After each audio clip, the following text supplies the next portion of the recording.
Welcome back, good folks. We're back with Chasing I.AM. I'm so happy. Episode number 4, we're here. Yes. And guys, I finally got I was gonna no. I got Phil. There you go. Finally, I'm here. in front of the camera. Yeah. I'm here. Guys, people have been asking me like, "Yo, Phil, what's he doing?" I know. What was the reason why? Oh, I'll be real. So I just wasn't. I wasn't. Don't lie. I wasn't dressed. Oh, that's crazy. I wasn't dressed up properly because when Jezreel called me, I was meant to facilitate. But obviously, the way that our conversations go, you're gonna want to be able to be on the camera. So I wasn't dressed appropriately. But yeah, man. On both days, I wasn't dressed appropriately. All I wanted people to know is just like, yo, there's gonna be a time where you're gonna be on there, and I was like, yo, absolutely ready. But here you are. I love the anonymous thing though. I know. But listen, yeah, it's not just you today, is it? Nah. We got Sweet Boy. Sweet Boy here. We got Sweet Boy. Who we got? So obviously he's got his glasses on. Guys, by the way, I do have a name. Do you know what I mean? Like, No. Let me obviously introduce you, bro. Like it's only right and it's only fair. Yeah, that's right. Got my boy. That's right. Yeah, we call you Sweet Boy, but obviously you go by the name of Roy. in the building. Roy Chris, man. What's good, lads? Honestly, proud, happy. Jez, thank you for having me on here. Bro, man. I'm glad you could join because it wasn't, none of this was planned, right? Like, let's be honest, yeah, because full transparency, right? Like, I was like in a rush to go somewhere else and record somewhere else, but that fell through, right? And God did. God did it. And so I was just like, yo, cool. I'm gonna hit up the boys, and you were there, Roy. You were available, and I was like, cool. Let's find the space, and we got the space, and we're just recording, man. We're just having another Sunday, man. Shall we having a conversation. So just before we go through, shall we let the people them know what Roy does and all that kind of stuff? I'm not gonna lie. full- Before I even full-on go in and introduction, tell you know. people what Roy does to people, I haven't even told people what Phil does. Do you know what I mean? Like, we need So to know what Philip here's Yeboah the thing, does. yeah. Here's what we're gonna do, because here's how I want to do it, right? Yeah. Whenever you guys feel compelled throughout the conversation to Yeah. let people know, because I'm not here about to give people a little biography. This is not 21 questions. That's and all that right. stuff, right? I don't want it to be that way. Me. And I just want to feel you guys out, see where the conversation goes. You guys can share as much as you want. Like, I don't want you guys to feel like, hey, tell me where you were born and tell me about your parents and tell me where you went to school. Like, everyone. it's none of that, right? It's none of Sorry. that. But I just want it to be really a conversation, right? Yeah. That's like, I'm not putting you guys on blast, but I think we've had a conversation earlier that I feel like I wanted to capture some of the essence of that. And so, really and truly, I think I'm gonna get right at it, because Yeah, let's go, man. this whole week, man, I had a conversation with someone, and bro, like, it's crazy because this person is so important to me. I'm not gonna name no names and not gonna really go into any specifics, but I really want to make sure people understand, like, this conversation really rocked me to the core, because this person sort of highlighted something where, like, they're about to be in a marriage, and some of the things that he's battling has come out in a bad way, and I was just like, man, it just seems like it never stops, right? Yeah. It seems like the things that we are trying to actually battle and the things we're trying to actually, like, put boundaries on seem to keep winning the battles. Yeah. Right. And it's just like, I'm thinking about the conversation I had with him, and I'm thinking about what actually are we doing on a day-to-day basis when we feel like we are not necessarily feeling like we're winning the battle, right? Or winning the war. Yeah. And it's like, you said something earlier where, like, sometimes a change of environment, Yes. right? Like, whatever that looks like, right? When I say environment, I'm not talking about actual physical place, but a change of complete scenery, right? Yeah. Is absolutely what you need. Yeah. And I don't know, like, I felt like when you said that, there was probably more behind it, but, like, it immediately took me back to that conversation I had with my boy, and I was just like, man.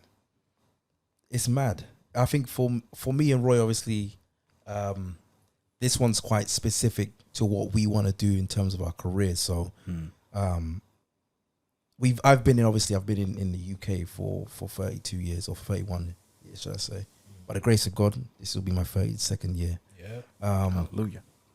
But you know, and you realize things become very repetitive and mundane and all that kind of stuff. And I'm very grateful for my family and friends for everything they've done. You know what I mean? Supported me up until this way.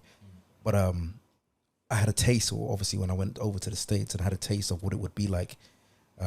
Should I pursue my career over there? Yeah. And I came back and I told Roy and the fellas, you know, this is what happened. But that was so long ago.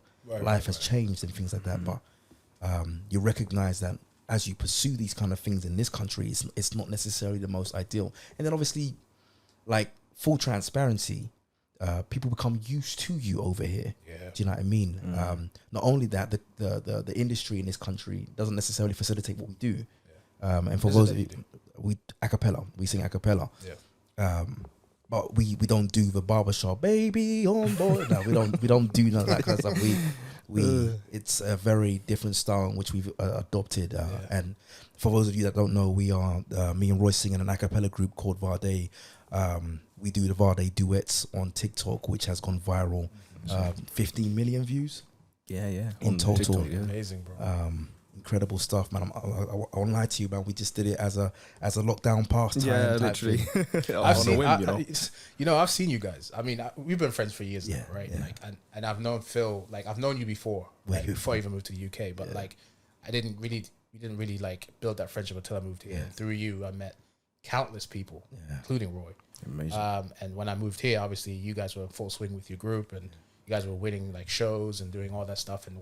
And hey, if I say that, guys, like, the reality is, like, super talented people. And you know, one of the things I always, and I say this to you guys all the time, it's like, you guys seem to be in some way in the wrong place, right? Yeah. But also, you guys still have the tenacity to do the things that you do, despite your longevity, right? You guys been in the game, what? 10 years. 10 years now. Yeah. Crazy, man. 10 years, bro. I think 5 of the years were us being in church and doing the church circuit. That's it. And then, you know, the other 5 years now is us breaking off and now doing the secular Expanded circuit. into new territory. Yeah, into new territory. And to be honest, like, you know, you get the fears or the people coming to you telling you that you will lose yourself, you'll lose your soul, when really that's not the case. Yeah. It's just a thing where we're writing about our life. So if you hear a song that is a bit mad, yes, that's what happened in our life. Do you know what I mean? Do you know what I mean? Yeah. But yeah, that, like, I think with this particular area, yes, we're Christians and we believe in God, but we very much like to sing about every aspect Of life. of our life and life in general. So we haven't sold our soul. Yeah. Just to put it out there. Yeah. And obviously, like, you hear people talking about that kind of stuff, and they think because, you know, you have, was it the lyrics? Yeah. Obviously, we ain't naming no names. Yeah. What was because remember, like, the first episode we did, or the second one, I briefly mentioned this whole music thing, right? How I know people who are in the music industry, especially that come from a church background, right?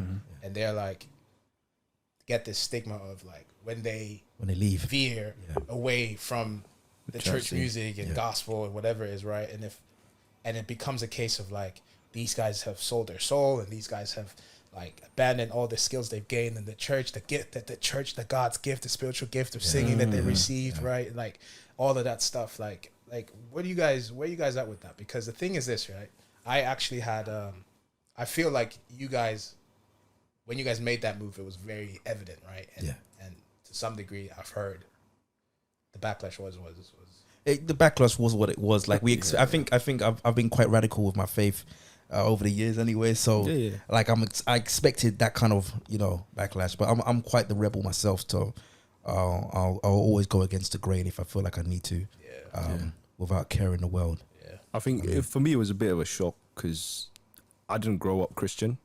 So, like, when it was one of those things where I came into what we call the fold, like, into the church environment, you know what I mean? My thing is, like, I love music. Music's always been a part of my life ever since I was young. And like to then just get the privilege of, you know, singing with these guys and at such a level, I was just in the moment, enjoying the moment. So it was like, for me, whether we were singing in church, on the street, I didn't care, because for me, it was just like, I just want to sing and with a group of guys. But obviously, you know, God saw it fit to transcend our territory and bring us out of, you know, an environment that, I don't want to say we'd outgrown the environment, but it's just like, you know, sometimes God takes you out of the environment that you're comfortable in. That's right. Yeah. And he takes you somewhere else, because he's like, look, your work isn't going to be sort of, the work I want you to do isn't going to be great in this environment that you're in right now. I need to bring you over here, because this is where I need you guys to do the greater work, because I realize your talent, I realize your value, and other people who don't necessarily believe are going to see this talent, and they're going to ask you questions. I'm glad you said that, because this is what I said last time. Where I said there's going to be limit, and this is where the church, or just like leaders in the church, right? We got to start thinking about like the people that are in our circle, right? Because certain gifts were given to certain people, right? We want them to use them within the circles and the for the kingdom. For the kingdom, right?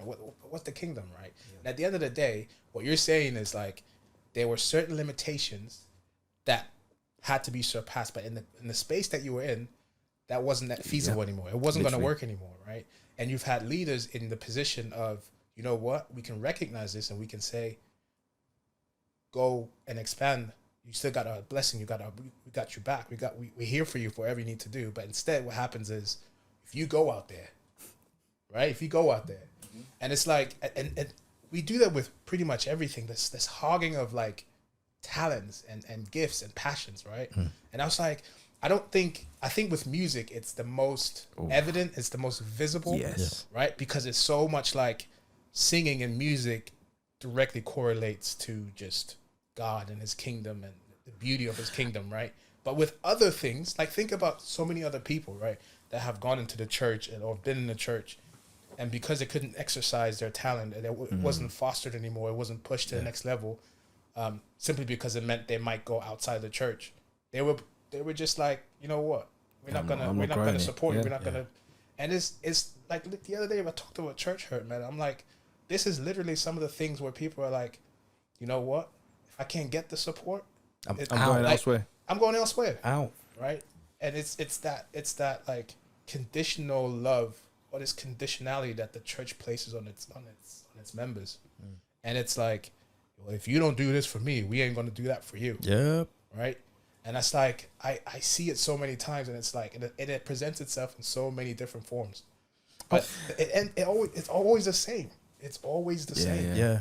Do you know it's crazy? Sorry. On a side note, there's a post I saw this week on Instagram, and no, it was on TikTok actually, and it had the caption that read, "A guy went up in church, and basically kind of announced that, oh, I just got divorced," and apparently the guy just received backlash, ridicule from the church, and people were there to support him. They just looked at him a certain way. Do you know what I'm saying? I think it was like a What openly? It was like a POV kind of video, innit? Oh, okay. And then it gave the other point of view of like that same guy on that same day went to the pub. Yeah. What did he do? He was drinking a beer. He dropped his glass on the floor. It smashed. It spilled everywhere. Yet one person came in. They're like, "Are you okay?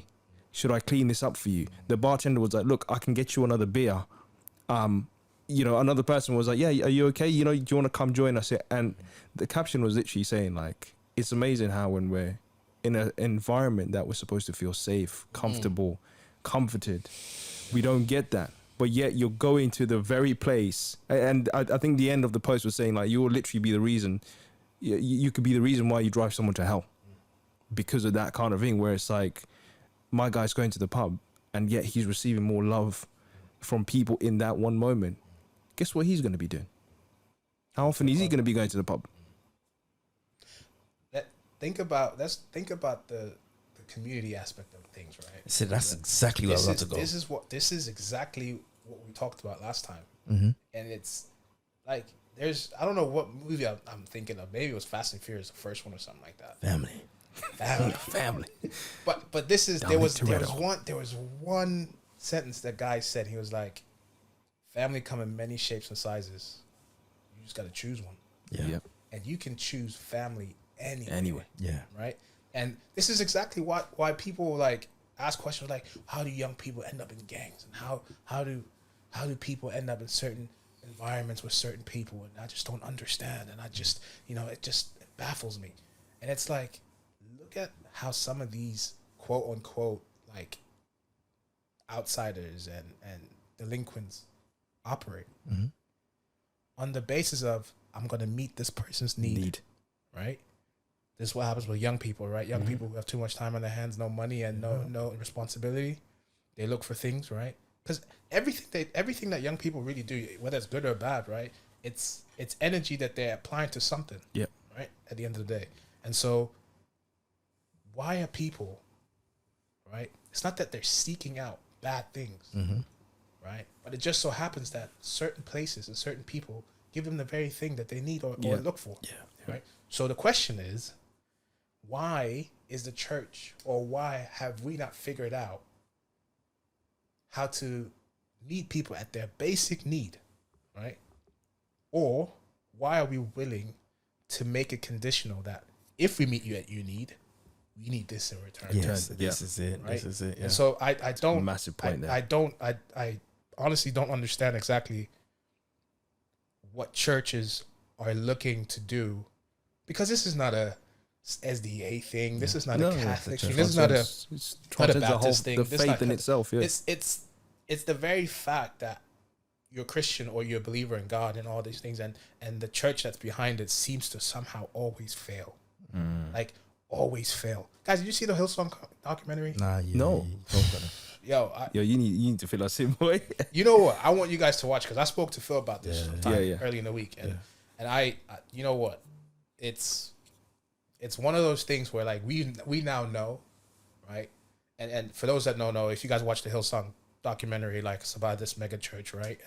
And you guys have probably seen so many different things about mega churches, right? But what it comes down to is like the failure of leadership and the oversight that happens when churches and movements and individuals get so massive, right, that the church body as a whole eventually starts to suffer, right? And the greater community at large, even people who are not people that go to church, right? Yeah. Like, and that documentary, like, it highlighted something to me where it's like, I said this to Phil, I'm just like, why is it that every single time, right? Every single time, I don't care what denomination it is, the church seems to be falling or crumbling because a few people at the top are doing some craziness. Are doing something so ludicrous, right? That it just kills the whole thing forever. Yeah.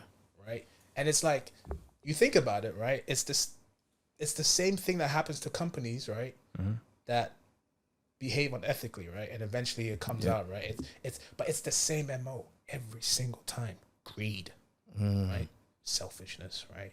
Like, just absolute lack of empathy and sympathy for those that they ought to be serving, right? And when I saw that documentary, I was just like, here we go again. Yeah. It's happened again, right? And it's just like,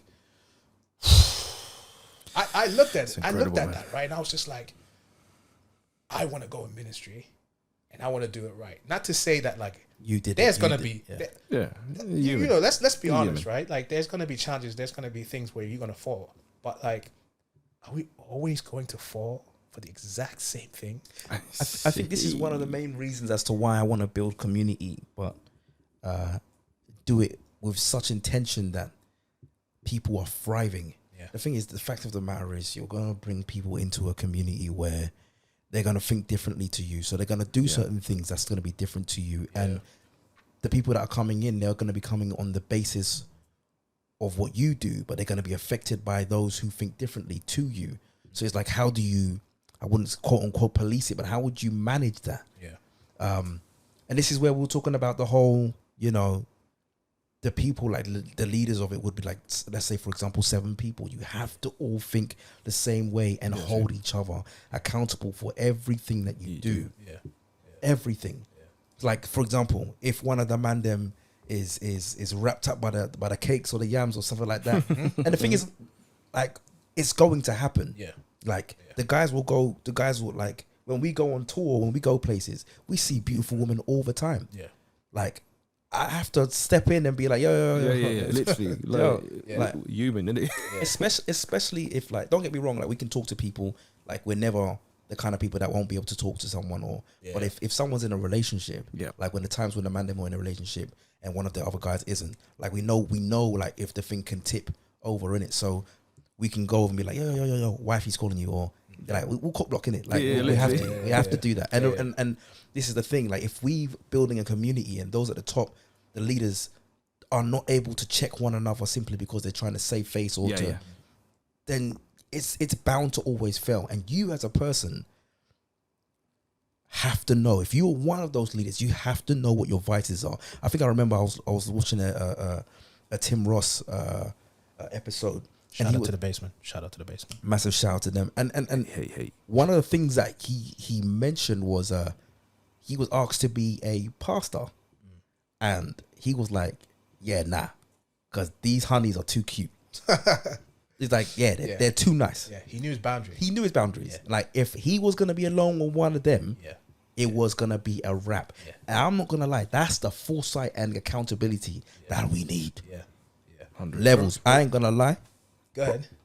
Me, I couldn't be pastor. Yeah. See, but see, it's that, and we said that last time, right? And I remember because we said that sometimes we're seen as like people who are like, if we say we can't handle this, or we don't want to get involved with this, right?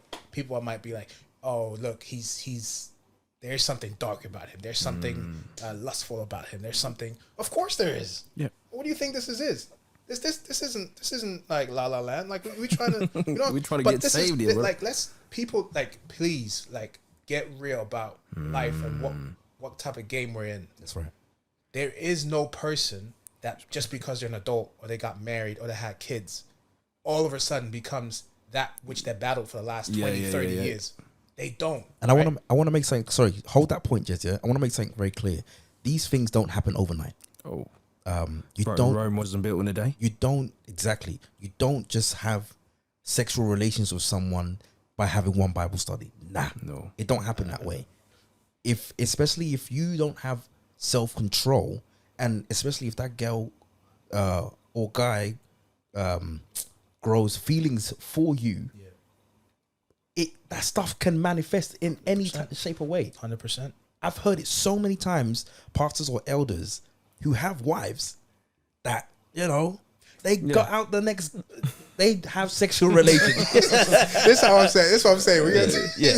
They have sexual relations with the girl, and next minute, like, it's problematic. Only because you didn't check yourself and you thought because you're an elder or because you're a pastor, you're a Superman. Me up. That stuff is my flesh weak, bro. Do you know, sometimes I feel like, because when you look at pastors, for example, they're put in, one of the greatest responsibilities there is in the church. You're leading God's people. You're leading God's flock. Greatest. Now imagine, you've got someone like, for example, T.D. Jakes. Built a massive church following for himself. Do you know what I mean? Guess who the devil's going to attack most? Him. He's going to start right at the top. Yeah. Because he knows that if I lick off the guy on the top, guess what? The whole church is going to just disseminate. And this is exactly what happened with Hillsong, right? This is what I'm trying to say. Okay. Like, this is where, number one, right? If you ask me, right? Actually, there's everything wrong in building a church or building a movement based off of an individual. This is recipe for disaster anyway, right? There's a time bomb, right? There's only so much you're going to reach before that particular thing comes out, right? But this is where, and this is probably going to be a long one, but like, number one, I want to say, like, that which you mentioned, right? We know in the SDA church, like, and I know it happens in a whole lot of other churches. We can only talk for our own home, right? We know church hurt has happened a lot of times because men are not accountable and not responsible. They behave as though they are like lords within a community. Yeah. Right? So a lot of the church hurt that we see today is because men who hold the same responsibilities, right? Other men who are maybe elders as well, who haven't G-checked their comrades or like their people. They're done. Right? Yeah. They haven't checked their people, right? And so when things go wrong, right? We said the other day, right? It takes a village to raise a child. It takes a village to protect the pedophile or predator as well. Yeah. Right? It's the same principle, right? And if we're not honest about talking about some of the stuff that has happened to people, not just women, right? Boys, young girls, right? Vulnerable women, people who lost their husband, right? That preying on people happens in the church very much as it does outside, right? And so church hurt comes a lot from men not checking themselves. Not only that, other men not willing to step up to the plate and say, this guy, he got to go. Yeah. He doesn't have to go away from the church. We don't, because this is where we then go too far, right? Yeah. We don't want to, we need to reprimand certain people. And we need to take them away from positions of leadership. 100%. G-check, right? as they call it. G-check them. But like, I still have a responsibility towards you, right? And this is where, when we had that conversation about potentially, like, if we were to have a community or a church, right, whatever that looks like, and we say, you know what, we're going to have 7 people, right, who are going to be leaders. And let's just, for the sake of it, not because, we're sex or anything, let's put 7 guys there, right? Yeah. We have 7 guys there, right? And the only way that's going to work, right, is if me, you, and you, we're going to be on the same page. I trust you as much as I trust Phil, and you trust me the same way you trust Phil. Yeah. Right? That means I'm not going to tell you every dark secret, right? But I have to tell you, you know what? There's certain things I cannot be in charge of. Or I'm going to need you guys to help me when it comes. Yep. I.e., you know what? I can't be around these young girls. I can't be in a position of being a young adult leader or a youth pastor or whatever it is. I can't be in that position. Because not that I want to be in that position so I can basically like abuse my position, but because I know I will struggle so much harder. And so I need you guys to be in there, because this is how it goes wrong. We say, for example, you know what, this guy is a married man, but he's hollering at this woman, right? And we don't know. And none of us are saying anything. All we're doing is, bro, man, I know she's cute, but man. Yeah, you can't. No. Because that's how it goes down. If you're my boy from back in the day, that's how we're going to talk. But if we are all committed to this purpose, to this ministry, and we're all going to say we want to have this, we're going to have to operate on a different level. What does Dr. Uma say? We must focus. But you know what? Because we have a responsibility to our people, right? I'm not talking about black or white, whatever. But we have whoever walks through those doors and says that I want to be part of this community, we have a responsibility to absolutely. That. If I'm allowing you to abuse your power, and then when it goes wrong, I'm now actually trying to cover it up because I know the backlash will be crazy. Yo, we all gotta go. Because we do. That's a point, boy. We do. You all gotta go. We all gotta go. We have no right to be in the positions that we're in at all. And that's where we go wrong, because I'm telling you, that Hillsong like situation. I need to watch that, man. It's because people weren't willing. And this is, again, you said being in a pastor could potentially be the biggest responsibility that could be in a church, right? But there's a lot, and Tim Ross said this before, it's like there's a lot of pastors and people in power and leadership that are just refusing to let go. Because pastoring, when you become a pastor, right, it doesn't mean that you're a pastor for life, right? Like, you discipling a church or you preaching, those are 2 separate things. Like, it's one thing to be charismatic and be so enamoring and people are just flocking towards you, right? It's one thing to do that. You can do it on a regular basis. We've seen that with so many people. It's another thing to administer and to shepherd and to nurture a community, right? Imagine one by one. And so you don't want to lose that power, that privilege, that feeling that you get when you step into the church building. And I'm just like, it's okay to let go of responsibility of leading a church. You can still be who you are. And this is why I'm saying, like, people pursue these things and this thing becomes their identity. And they immediately think, the moment I let this go, who am I? Who am I? I'm nothing. It's absolutely saddening to see, because I just feel like you can still be who you are. Tim Ross is still who he is. And he's not pastoring anymore. Do you know what? You make a point, and I feel like, unfortunately, although I've been in the Seventh-day Adventist Church, like for what 13 going on 14 years now. See that you weren't even I'm born not. I lied to you, bro. I've only ever known one church president. Now, this is not throwing shade at the general conference or the general union. Here's my thing. I'm a young person, and exactly like you're saying, you see how radical we are in thinking now. That before it's just like, oh, we want elder so and so, we want elder so and so in positions of authority and that. But like you're saying, all of us as elders, we're not G-checking each other. No. Do you know what I'm saying? We're just thinking that, oh, everything's kosher. We've been given positions of authority because unfortunately some of us come from third world countries. Yeah. Power is something that everyone wants. And when you're an elder in church, it's like, oh my gosh. You're stepping on people's toes. You know what I'm saying? No, literally. And here's my thing. The point I was trying to mention was that, you know, I've only ever known one church president in this church. Yeah. Now, my thing is that I'm thinking like, okay, we're now getting older. The world is changing. Social media is changing the world in such an incredible way, but also in such a negative way, and especially on our young people. Now, guess what? Why a lot of these young people not having someone at the top that they can look at? Because it's all older folk. It's all people they think that, how are they going to relate to the issues that we're facing? Do you know what I'm saying? Yeah. And it's like, sometimes you're thinking like, when these are at the top, like you're saying, the power becomes a trip. Yeah.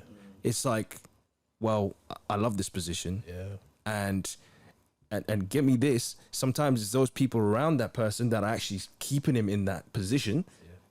And this is where you lot are saying, like, when you G-check someone, it's like, have some of those elders stopped and think like, yo, life is changing in such a big way. Is it not time to start bringing in this young, fresh blood? Yeah. Where they can start thinking in a different way of how can we, you know, change church, but not in a way where you're changing God's law, because that's not what we're here to do. We're here to follow God's law. Yeah, let me put that caveat on there, bro. Yeah. Like caveat. We're not here. That's it. We're not here to change God's law. Disclaimer. This is where we like, oh, young people, let's change everything. Yeah. No, we want to change and we want to become better, more applicable. Yeah. Not at the Listen, expense. when Jesus stepped onto this earth, what did he do? He was radical for years. Yeah. What were the Pharisees, the Sadducees, all those people doing? They just had an order and a system of doing things for years and thousands of years. That's all they were used to. Christ just came and changed up that whole thing. Like, yo, I need you lot's thinking and mindset to change.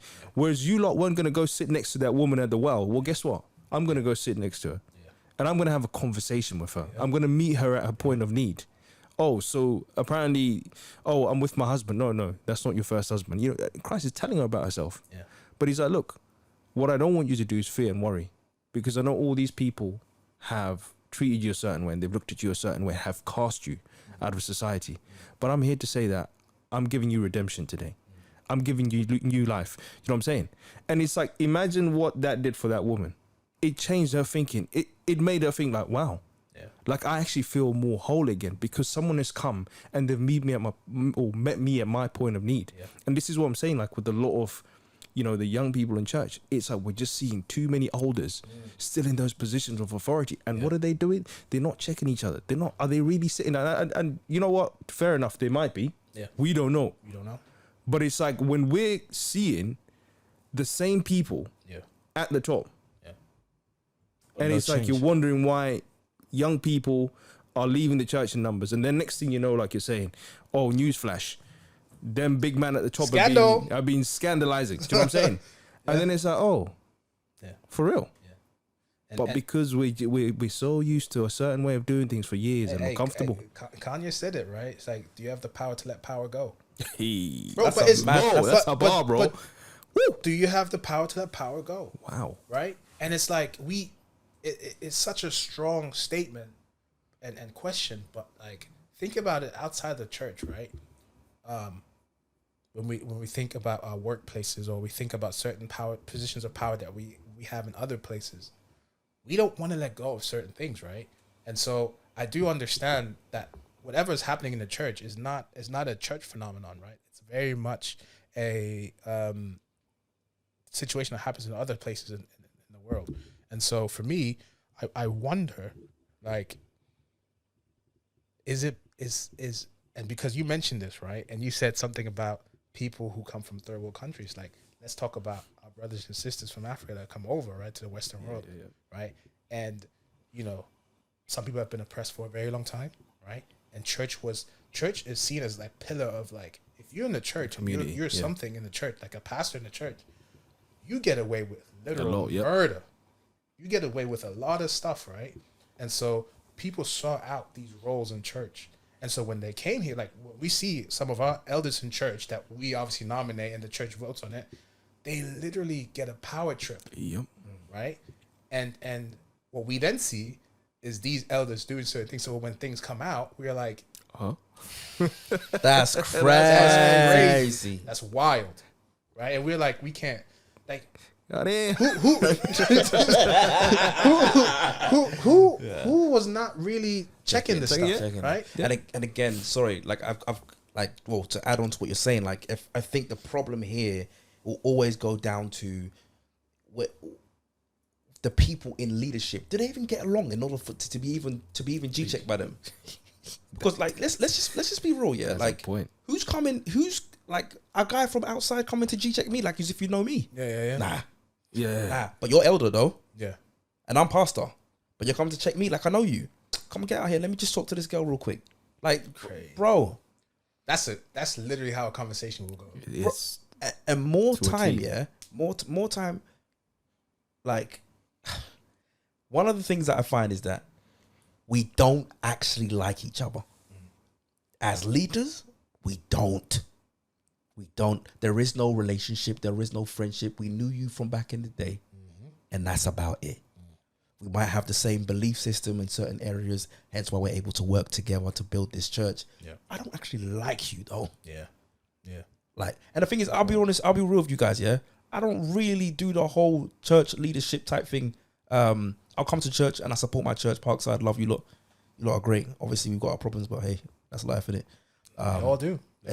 And this is life, innit? But I'm not there enough to be able to say whatever. But you saying about that though? Yeah. But again, I do need to come through and show my face a lot more. But one of the things that I'm finding is that we actually just don't like each other. Yeah. And that's my biggest issue. Like, just church in general, the community, our youth are leaving. Why are they leaving? They don't feel like they're being catered to, or whatever the reasons are. As you rightly said, it church hurt. Yeah. What are we doing to accommodate? Yeah. Bruv, how often do we even just go places together and just spend time? Yeah, that's true. There are people who are struggling with so much stuff, but they don't know who they can trust because so-and-so is chatting, or so-and-so is chatting, or so-and-so is fighting that person, that person. I've grown up in it. I've done that stuff myself. Yeah. I've caused some people some pain myself. To the point where they probably don't even talk to me no more. So I like, this isn't me chatting yet. It's not a you did this and you did that. It's there's shame on me too. And I could put my hands up and be accountable to that. Hence why, like, even the community that I want to build, it has to get rid of all of that. And it won't be perfect, but the people that would be in leadership would have to be men of valor, men of honor, men that are able to understand that, look, I've done wrong here. I can step back, but guys, school me. Let's learn. Yeah, check your ego. Yeah. Like, and bro, like, sorry, I might just bring it back to the previous topic that you brought up, us going over to a different place. I feel like that might be needed on my end. On our end. Yes, on our end, to be fair. Yeah. Like, I think as a group, we've come to that point where we've not exhausted, but whatever we need to do, we do need to take it away. Do you know what I mean? And if God sees it fit, maybe, if God sees it fit, we stay over there, and we stay there for a long period of time. God will just bring it back again and bring it and we'll be edifying to the community that's currently already built or that we might end up building. Yeah. But I just know for sure that something fresh. Like, we went to a church the other day, and people were like, "What are you doing here?" but it wasn't it's great to see you. It was, what are you doing here? What are you doing? What are you doing here? Like, you don't come here. Yeah. Yeah, of course. Of course I don't. I'm a visitor. Do you know what I mean? This is it. I'm a visitor. Of course I don't come here. But you're having an event. So I'm going to be here. Do you know what I mean? And the thing is, yes, I don't normally go to these events, not anymore like I used to. Like 10 years ago, I used to always go to these events, but every now and again, I might sporadically just, pop up and all that kind of stuff. Yeah. Just to enjoy the music. Because I don't sing at these events no more. Yeah. You know what I mean? We don't sing at them no more, do we, bro? And that's a whole different situation in itself. Parkside is probably the only church we'll probably sing at, and even then, that's like one every 3 years. Yeah. Do you know what I mean? One every 2-3 years. You could have said 2-3 months. I would have been like, damn. Yeah, 2-3 years. But it's like you're saying. I'm careful to say, like, it's kind of like we outgrew the environment. It's not to say that we're better than church, and therefore we don't sing in church. No, it's like God. It's funny. A lot of people always asking, what does Vade mean? Vade means to go. It's a Latin word that means to go. Like people saying wade in the water. Vade means to go. And basically when we got together and we came up with this name, the mission was that we're not staying in this environment all our lives. The mission is to go out of this environment and go out there into the world to spread whatever message it is that we've been given through this music by God. Yeah. So if now we have that mission, but yet we're staying in the same environment and our talents are now not being used to the best of their ability, do you think God is going to help us along with what we're trying to do? One thing I will add on what Roy's saying, it's not a case that we've outgrown it. It's a case where the skills in which we've learned outside are very applicable to where we are in church. And I'll be honest with you, I have much more fun mentoring kids musically. I have much more fun mentoring even adults musically, and having these kind of conversations and how we can build, how we become one and have friends and stuff like that. To build a thriving community. Imagine, let's just take this for example. We, single parent, has a child, doesn't necessarily know what he wants to do, and he sees what we do and is inspired, or even forget the music. There are adults that are able to come and be like, yo, what's good? Are you okay? What do you need? Imagine we come together and we're constantly, schooling the kids, or we're constantly together. We have a party or we have a barbecue. Come through, we're having a barbecue together. We're eating together. We're constantly doing this so that when someone is going through a problem, I may not be able to help you, but who can? The next person in the community. Like, remember my birthday? This is what I was saying. Like, all I want is, like, imagine there's loads of professionals within this community that you can help. Like, imagine we had a housing society where someone comes, they need a house quick, we put them in. You know what I mean? But obviously, we'll think about the process and how this can happen. Imagine there's a community of people that can do that. But imagine you bring in someone that doesn't quite understand the pillars of the community, and they come in and they mash it up, and from the top down, everything just crumbles. And this is, I think, I am, I'm such an idealist, and I've always been, in a weird way. It kind of went away, but like I think since I've been in the UK, that sort of has come back. And I think so my passion is working with children, right? Although that's not what I do at the moment, but like I do love, like, the one thing I know I love for a fact is working with children. And that comes in all shapes and sizes, right? It's like I did it in a school setting for a long time. And one of the things I realized is that there is, when you work with children, or like you have a passion for children, a lot of times where we actually go wrong is we neglect the fact that parents need so much more support. In the home, right? Because one of the things I realized, and this comes with limitations in working for the state or working for state-sponsored schools or whatever it is, you can only do so much in a kid's home, right? And I remember there was kids every single time where, like, and I know like my colleagues at the time probably felt the same.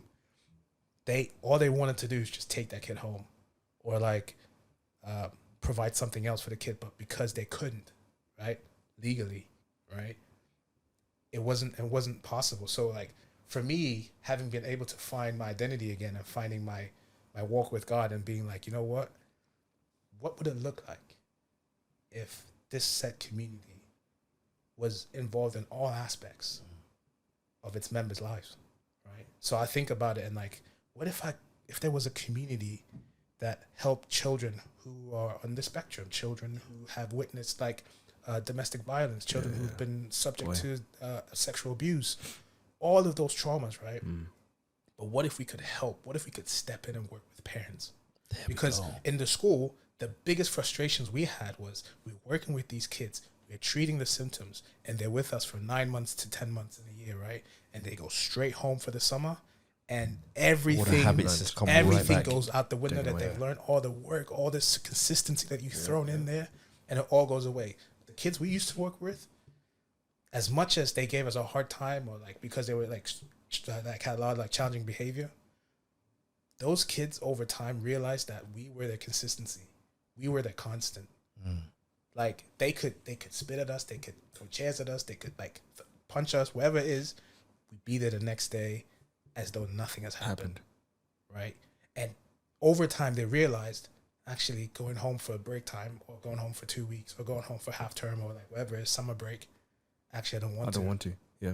Because some of these kids are going home to no meal. Some of these kids are going home to abuse and like, you know what I'm saying? Yeah. And it's like, man, it broke a lot of us, you know, like, because thinking about it, even talking about it is tough. Yeah. And so I think about it, I was like, if I had my way, I would open schools, I would open up homes. And in those homes, families would live in those homes, and the kids would go to school sponsored by that community. And the teachers and the school administration would have like sessions with parents. We'd have access into their lives, not to pry into their lives and to like be like, you know, but to be, I understand what's happening in your house. Hence why I know why your kid's behaving this way in school. And we're not here to judge you, but we're here to find support. And parents trusting the teachers and trusting the administration. And I'm thinking about it as I'm going, I was like, that's really how I want this community to be. Bro. I want this community to be all of that. Forget the Bible studies. Forget that we all have to come in and pray and we all have to have like a fundraising session to have a bigger piano. Or I don't know. Like, you know, all of these things, right? Great things. Don't get me wrong. But like, I'm like, what are we doing from Monday to Friday? How are we going in these people's homes and in their lives and helping them, right? And so for me, when I think about this community, boy, I think I have such a lofty dream, and I think 10, 20 years ahead, and I'm thinking, it could be endless. It could be endless. And Roy, don't even say that it's not practical. I think it is absolutely practical. The only thing is, because I think music can be therapy for some of those children, even adults. Music, like imagine in your building complex. Imagine what, like you said, idealist. Yeah, 20 years from now, we manage to build a community, and there's a building where people can come in and whatnot. Imagine you seeing there's like music rooms or whatever, and people are coming in there and just for their own therapy. They're just sitting by the piano and playing in that room. Yeah, because they need it. And at that moment, there might be even just be a new person. They don't know how to express themselves, but they just need a quiet time in that room to just play. Yeah, do you know what I mean? And they know that at 6 o'clock, or they know that place ain't gonna close until 11, and they don't have to go home. They can just play. Yeah, or they can go in there and there's an engineer in it. And I'm talking idealistically. Like again, I know the plans that God is putting in my heart, and the more that we talk, God is shaping what we plan to do. Yeah. Obviously, again, with the plans that me and Roy have, it'll be hard for me to be able to leave Jezreel to do this by himself. You know, it's not even that. It's not even the fact that people go away, because I do believe that the community can be started. Yes, the community we can't run this by ourselves. Let's be honest. We don't have. Sure, it can start with a dream of a few, but at the end of the day, the end result is going to be multiple people absolutely being at the helm of leadership. But the question is for me is like, is it possible? Don't get me wrong, we will fail at places, but is it possible to sustain something that's worthy?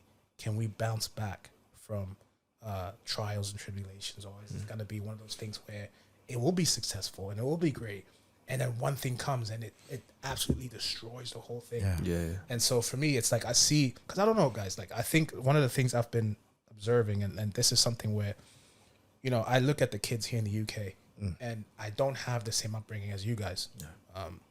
And sometimes it's hard for me to relate to some of the things that you guys grew up with, right? But I see working with the kids and obviously seeing them now, I see the end result, right? And it is so different from the upbringing that a lot of us had in Germany, or even like people had in the US, right? And I sometimes think like, how can someone like me be involved in helping and supporting children who've had a completely different upbringing than me, right? Because what I see, listen, I'll say what I want to say, because I see too much on the social media, just in society, especially in the UK, where it's these young boys and girls. There is no interest, or there's no like, what's this God thing about? What's not necessarily Christianity, but who is God? Is that something that older folks do? Is that something that when you fall, that's when you go seek out God? Because that's what it is, right? For a lot of us, God is a response to something that went terribly wrong in our lives, and because we couldn't deal with it, so to speak, right? That's the narrative around it. Because we have fallen in something, we are now becoming faithful religious people, right? Yes, that's right. But I do think that one of the things I've observed is that amongst young people in the States, there's a lot more of a drive, or a lot more of a foreknowledge of faith and God and church, and I feel like here, yes, people know of God, but it's not really a thing where people are like, they need to seek Him. It's something that you actually try to maintain or even acquire, right? So how do I as a person that I am right now bring God to people, right? His parents have not even maybe even stepped into a church. I'll be honest with you, bro. I think for the fact that me and Roy have been out, me and the Varde fellas have been out, we're not like, because we haven't really been in church, but still keeping our faith. We just realized people just need friends. They need genuine people. Literally. What about the young people though? Like I'm thinking like that. Think about the 12-year-olds, the 13-year-olds, the 14-year-olds, right? Like, what is it that like a lot of them don't, if they never have experienced God or Christ, whatever it is, right? Yeah. And you wanna, obviously, we don't just wanna administer and help the people who are already in the church. So there's going to be an element of. So this is what I'm trying to hit on. Again, I think as a kid, I was always inspired by those above me who were doing something, whether it be music or leadership of some sorts. Yeah. Do you know what I mean? Even though I was quite the rebellious kind of kid, I was always inspired by what they did. Now, if they took to me and they spoke to me, then he'd be like, man, I really like that person. Do you know what I mean? Whereas if I was always shunned, or I couldn't, like, there were certain like people that I looked up to, and I was like, I loved the fact that they did music or whatever, and they kind of shunned me like I was some like leopard. like a what would you say? A leopard. Leopard. Man. Over time, and I think for me, like a lot of people or a lot of kids get that from their elders.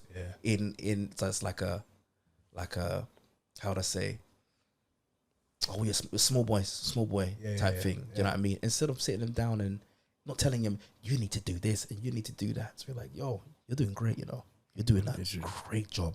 Because even now, when I tell people you're doing a great job, they're like, you're just saying that. Yeah. And that is stemmed from childhood. Yeah. You're only given a cookie when you do something good. Yeah. Like, what's that? Yeah. No reassurance. No reassurance. Nothing. And don't get me wrong, there are people that how would I say, it builds resilience. What other bad habits does it build in that process? Because now you only give a cookie to someone when they only do something magnificent. You don't know how to encourage someone in that process when they're going through the rough. I'm not saying that everyone needs to be pampered. No, I'm not saying that.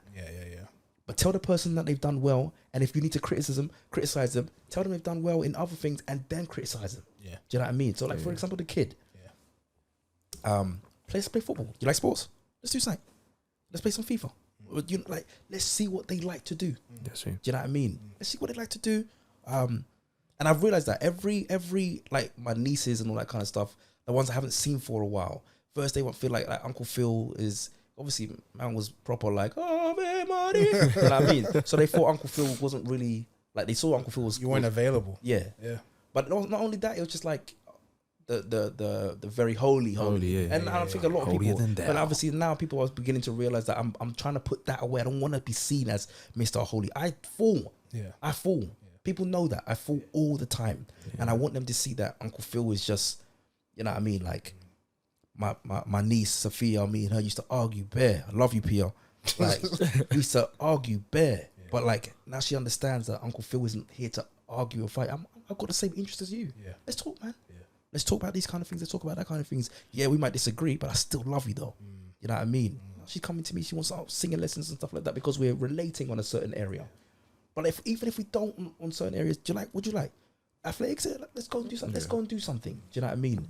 I mean, that skill right there, bro, is like I said, it's a skill that a lot of people just don't have. Yeah. And if they don't have it, right, like you can't apply something you don't have. Absolutely. And so I do believe like that needs to be cultivated in some degree, because like, I'm not gonna lie, I would say anybody that wants to be in the church and sort of look out for like its members, go work with kids, go work with people in care. See, that is guys, go work with kids in care homes. Ding go dong. work with Veteran. kids in school. But you know what? You learn skills, right? Yeah. That you thought you would Bro. never gain them anyway. Bro, my patience. When I tell you, like, if it wasn't for me That's a working prerequisite, or you stepping through the doors. literally, if I didn't work in that industry, Yeah. I would literally not be a patient person, or as patient as I am today. Yeah. Because, like you're saying, that environment really teaches you to see life from a different perspective. Yeah. Oh man. Because that is something you can't control. Their behaviors and all that kind of stuff. It's like, funny thing you actually guys mentioned about care, because a lot of time is spent when you look at like multidisciplinary teams that people in care have. You've got your nurses, your doctors, your behavior specialists, your language therapist. Everything is sort of put in place around that individual, right, to make sure that they're okay. These MDTs, multidisciplinary teams, and clinicians and all that are put around this individual so that this individual can get the best and thrive. But it's like a lot of times the elders expecting these kids to just come to them. Just come to them. Yeah. That's that. But sometimes it's like we as elders need to go meet them at their point of need, because guess who they're looking up to? It's like you guys keep mentioning, like, obviously you probably find maybe 12-year-olds don't look up to, I don't know, us in our 30s. But guess what? They might look up to those who are 16 and a couple years older than them. Who are these 16-year-olds and teens that are going into now the adult years looking up to? It's obviously going to be us. Yeah. So if we're not looking to that generation, this generation is not going to be able to be of standing so that younger generation can look up to them. Yeah. It's a knock-on effect. You know what I mean? I always say, like, for example, out of context in terms of church, you look at the Asian community, bro. Yeah. We're always talking about this. Like, why is it that most Asian people you see, they're all a community. They all own businesses. And they all own houses. Yeah. Today I went for a walk in the park, bro. All I just see is that when those are together, they're just always together. Yeah. And you can tell that that's probably daughter, son, but they're all together. They do everything together. And they grow together. Just to make something very clear, and when we use these people as an example, please don't think that we're calling them perfect. Yeah, exactly. I beg you. Yeah? It's just an example of it's an example of community. Yes, there we go. And don't get me wrong, we see black folk, our folk, having a barbecue out there with the kids, and I like that, because I like to see. I love it when I see us black folk creating a community. I know Jez was talking in multicultural in this particular sense, but I'm talking about us as a people, black folk. For me personally, I want to see us become one, working together, building things together. Yeah. And it doesn't mean that it's exclusive. Like, we can't work with the Asian community or the Jewish or the white community. But we as a people have come together and we have representatives that do what we need to do to get things done. Yeah. Can you imagine the power? Bro, I'll say this, yeah, because I think a lot of times when we talk from the perspective of how we want the church to look like, right? Yeah. And when I come from that perspective, for me, I ask myself, when I go heaven or when I go out, then, or when I go to heaven, you know, by the grace of God, what does that look like to me? Yeah. Is everyone going to be black? Is everyone going to be German? Is everyone going to be Ghanaian? That's right. Let me be realistic, right? But there's a lot of things where I see black people, right, where we are just so behind. Yeah. Not necessarily by our own design, right? But we are just behind when it comes to acquiring certain assets, acquiring certain community things, right? That other communities that other minorities were able to gather, right? And so that's because we are very fragmented people, right? Like, unfortunately, we are, right? And so I 100% agree with you, bro, that there's something that when we see a group of black people coming together, not just for an event or a moment, right? But they're actually doing something to advance, right, the status of its own people. And so for me, like, one of the things when I was a kid in Germany, one of the things that always bothered me, right, there's this store. It was like, I don't know, it would be like a say an Apple store, right? Like some electronic store, right? Massive, right? And in Germany back in like early 2000s, me and my mom would go there, and I would always stare at the wall, because at the wall they would have a picture of all of their employees, right? At least 60, 70 employees, right? And I would stand there and I would look at that wall, and I would look for one black face. I don't care what the name is. I don't care what it was. And it was always white. Yeah. Right? And it could have been maybe Polish. It could have been a Russian guy. Yeah. But to me, white is white. Well, yeah. So, and I would go there, and every time I go to that store, right? And you go there like all the time for whatever reason, right? And I would always look at that wall, and I would always see it. And maybe like when I was 15 or 14 or something, I looked at that wall and I saw maybe one or two, and my face lit up. I was like, that you know. one. But here's what it taught me. When I looked at that as a kid, I was like, But as a 15-year-old or 14-year-old, I remember I was like, you know what? I don't want our people to become superstars. I didn't want my people to become like athletes.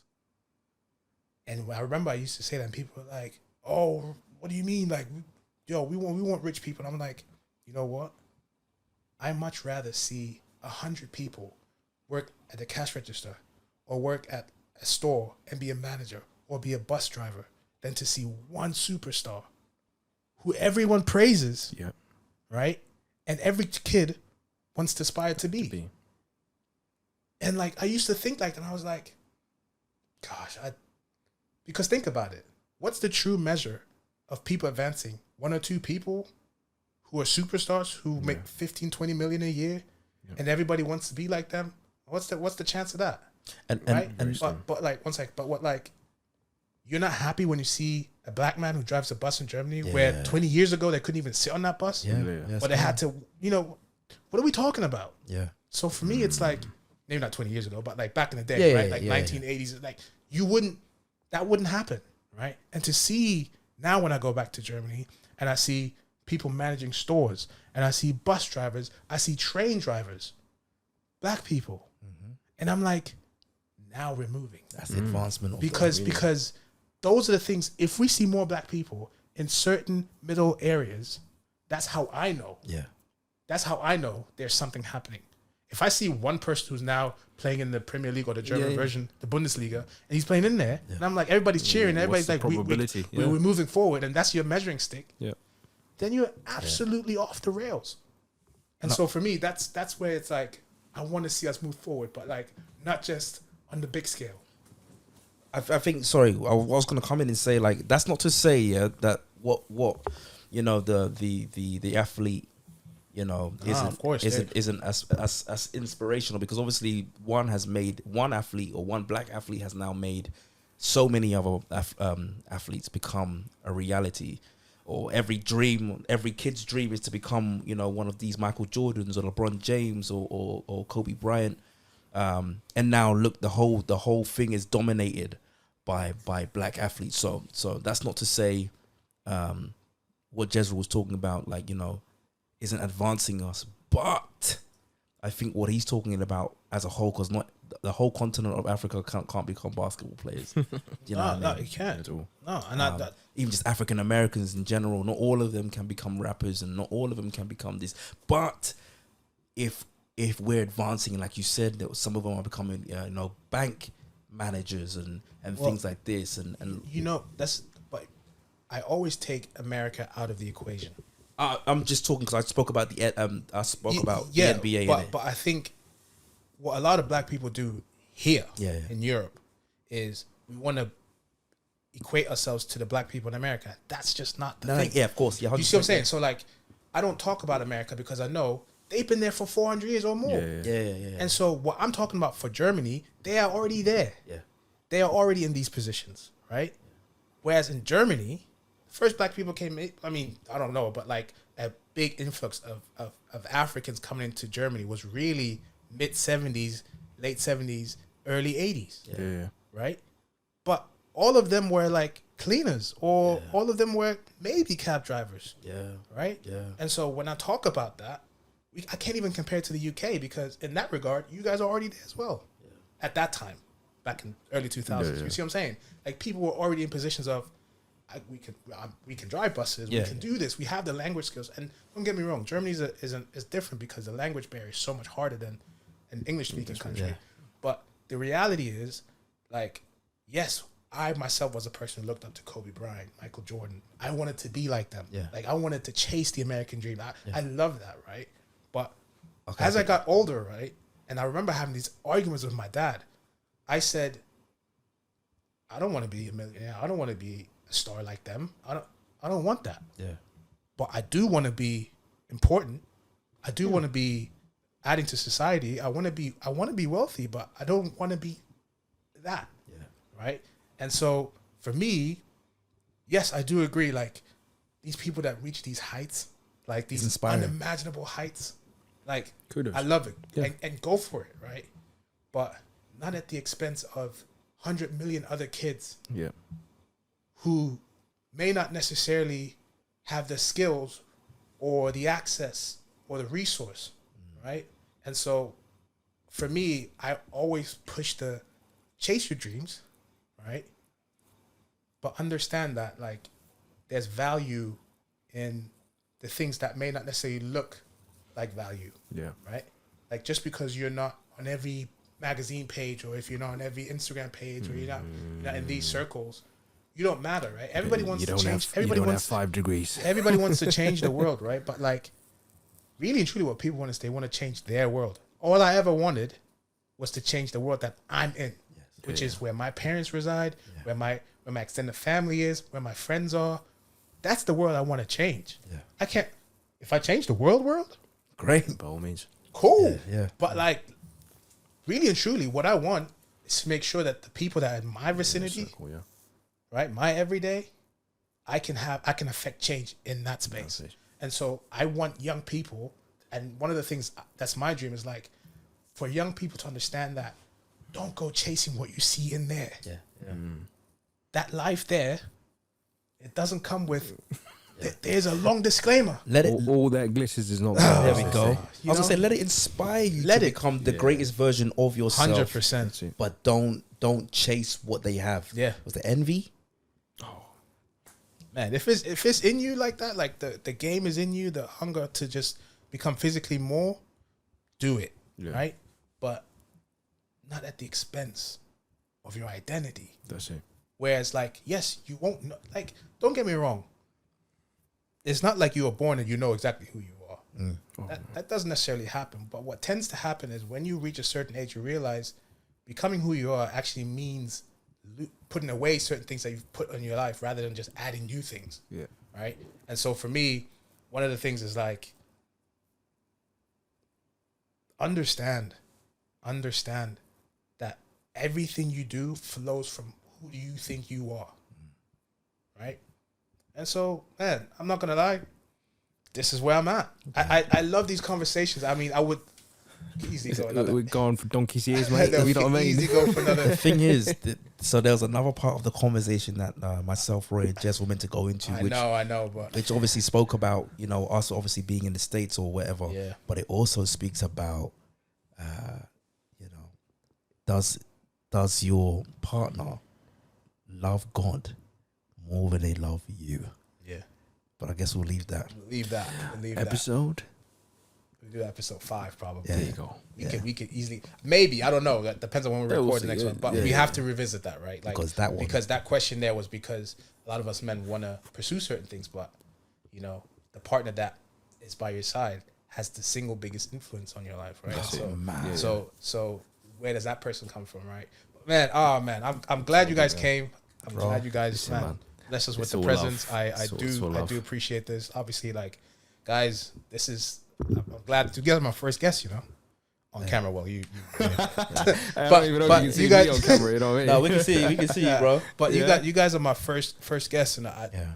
these conversations Privilege, are golden, man. Yeah. Thank yeah. you, Jess. I do appreciate. I know the people appreciate it, Yeah. and so I think we all set. Yeah, man. That's everything, man. Thank you guys for coming through. Thank you. Hey, Big thank All you, out, bro. Peace, Amen. fellas. Peace. That's Peace. it.